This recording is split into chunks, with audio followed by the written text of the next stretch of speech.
ঘূর্ণিঝড় ফেঞ্জালের তাণ্ডবে কি এই বাংলায় আবারও একটা দুর্যোগ আসতে চলেছে?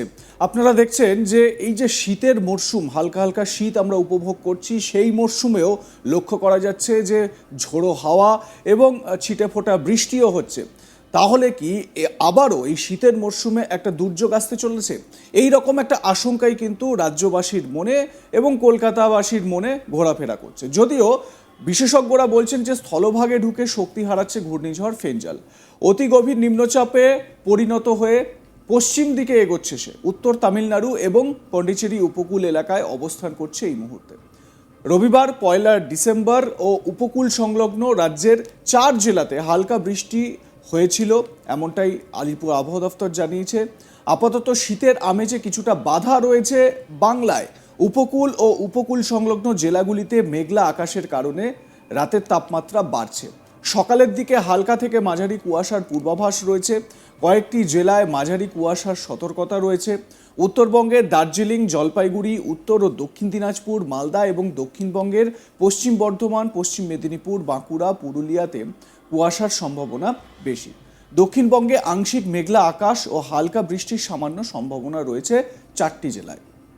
রবিবার হালকা বৃষ্টিপাত হয়েছে, এমনটাই জানিয়েছে আলিপুর আবহাওয়া দপ্তর।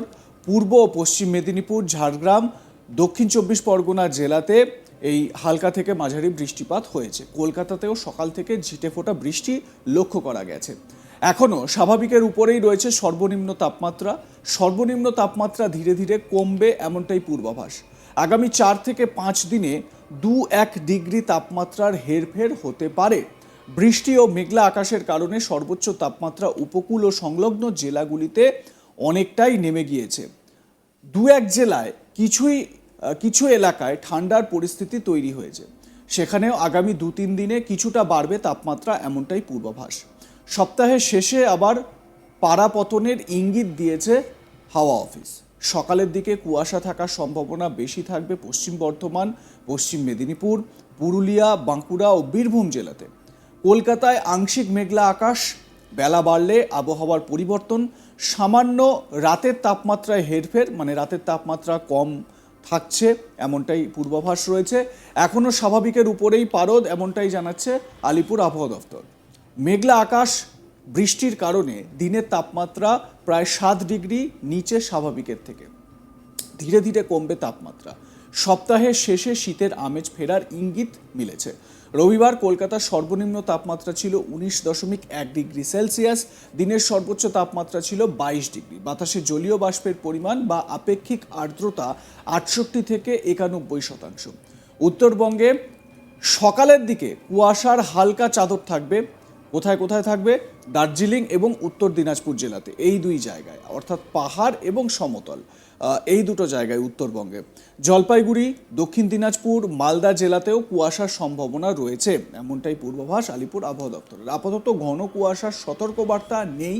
বিক্ষিপ্তভাবে হালকা থেকে মাঝারি কুয়াশা সকালের দিকে থাকলেও বেলা বাড়লে পরিষ্কার আকাশের সম্ভাবনাই রয়েছে। আগামী 4-5 দিনে তাপমাত্রার পরিবর্তনের সম্ভাবনা খুব একটা নেই। 2-1 ডিগ্রি তাপমাত্রা কমতে পারে। সপ্তাহের শেষে উইকেন্ডে নতুন করে তাপমাত্রা নামতে পারে।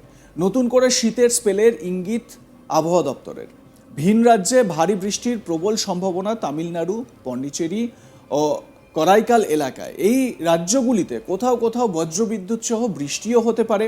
ভারী বৃষ্টির সম্ভাবনা রয়েছে সপ্তাহের মাঝামাঝি অন্ধ্রপ্রদেশ, তেলেঙ্গানা, কর্ণাটক, ইয়ানাম, রায়লসীমাতে। ভারী বৃষ্টির সম্ভাবনা রয়েছে কেরল, মাহে এবং আন্দামান নিকোবর দ্বীপপুঞ্জে। ঘন কুয়াশার সতর্কবার্তা রয়েছে উত্তরপ্রদেশের কিছু এলাকায়, এমনটাই জানাচ্ছে আলিপুর আবহাওয়া দপ্তর।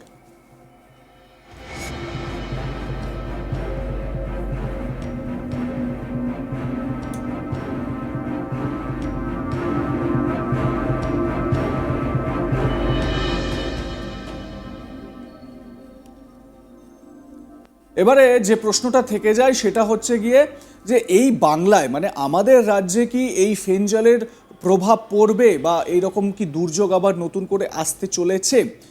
আলিপুর আবহাওয়া দপ্তর যেটা জানাচ্ছে যে না, সেই রকম দুর্যোগের সম্ভাবনা বাংলায় বা কলকাতার মধ্যে পড়ার সম্ভাবনা নেই। তবে যেহেতু পশ্চিমবঙ্গ উপকূলবর্তী এলাকা, আপনারা জানেন যে মেদিনীপুর এবং দক্ষিণ চব্বিশ পরগনা এই এলাকাগুলো একেবারে কোস্টাল এলাকা, একদম সমুদ্রের ধারে।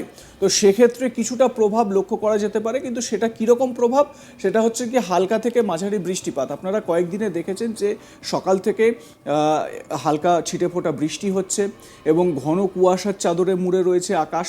তো সেই রকমই প্রভাব দেখা যেতে পারে বলে জানতে পারা যাচ্ছে। আলিপুর আবহাওয়া দফতর এরকমই পূর্বাভাস দিচ্ছে, অর্থাৎ ফেঞ্জাল থেকে ডিরেক্ট বাংলার কোনো রকমভাবে প্রভাব পড়ার সম্ভাবনা নেই বললেই চলে। যদিও এই যে তামিলনাড়ু, পন্ডিচেরি, কারাইকাল এলাকা, এই জায়গাগুলোতে, এছাড়া কেরালা সহ বেশ কিছু সাউথের এই এলাকাগুলোয় ভারী বৃষ্টিপাতের সম্ভাবনার কথা জানাচ্ছে মৌসম ভবন। এবারে আমাদের রাজ্যের ক্ষেত্রে যেটা বলা হচ্ছে, শুধু রাজ্য নয় সারা দেশের ক্ষেত্রে যেটা বিশেষজ্ঞরা বলছেন বা প্রেডিকশন করছেন, যে এবারে শীতের স্পেল লম্বা হতে চলেছে, ঠান্ডা বাড়তে চলেছে, মানে শীতের আমেজ বেশি থাকতে চলেছে, এমনটাই বিশেষজ্ঞরা বলছেন। তার কারণ এবছর নাকি লা নিনা এফেক্ট জারি থাকার কথা, বা লা নিনা এফেক্ট এবছর শুধুমাত্র আমাদের বাংলায় নয়, ভারত সহ এশিয়ার বিভিন্ন জায়গায় সেই লা নিনা এফেক্ট থাকতে পারে। যেরকম ভারত তো রয়েছে, তার পাশাপাশি পাকিস্তান, বাংলাদেশ, শ্রীলঙ্কা, এই এলাকাগুলোয় লা নিনা এফেক্ট কিন্তু থাকতে পারে, এমনটাই বিশেষজ্ঞরা বলছেন। এবারে আপনাদের বলি যে এই লা নিনা এফেক্টটা কি। বলা হচ্ছে যে প্রশান্ত মহাসাগরের ঠান্ডা হাওয়া, সেই ঠান্ডা হাওয়া যখন ভীষণ রকমভাবে একটা পুরো বলা যায় যে একদম চিল অ্যান্ড থ্রিল এরকম একটা ব্যাপারে পৌঁছে যায়, সেই ঠান্ডা হাওয়া এশিয়া রিজিয়নে যখন প্রবাহ করে বা প্রবাহিত হয়, তখন এই লা নিনা এফেক্টের জন্য কিন্তু এই এলাকাগুলোয়, যেরকম যে দেশগুলোর নাম আমি বললাম, ভারত, বাংলাদেশ, পাকিস্তান, শ্রীলঙ্কা, এই দেশগুলোতে সেই লা নিনা এফেক্ট লক্ষ্য করা যায়। মানে প্যাসিফিক থেকে, মানে প্রশান্ত মহাসাগর থেকে ঠান্ডা বায়ু, সেই ঠান্ডা বায়ু প্রবাহিত হয় এশিয়ার দিকে, এবং তার জেরে কি হয়, শীত অনুভূত হয়। বলা হচ্ছে 2001 সালের পর আবার এই 2024 সালে এই লা নিনা এফেক্ট সেটা জারি হতে পারে, বা লা নিনা এফেক্ট দেখা যেতে পারে এশিয়া রিজিয়নে, এবং সেই জন্যই আমরা বেশ ঠান্ডার আমেজ উপভোগ করতে পারবো বলে আশা করা হচ্ছে, যদি না অন্য কোনো সিচুয়েশন আবার মাঝপথে এসে দাঁড়ায় এবং শীতকে একেবারে ম্যাচাকার করে দেয়। তবে আমরা এই শীতের সময় এটুকু তো আশা করতেই পারি যে একটু ভালো ঠান্ডা পড়তে পারে।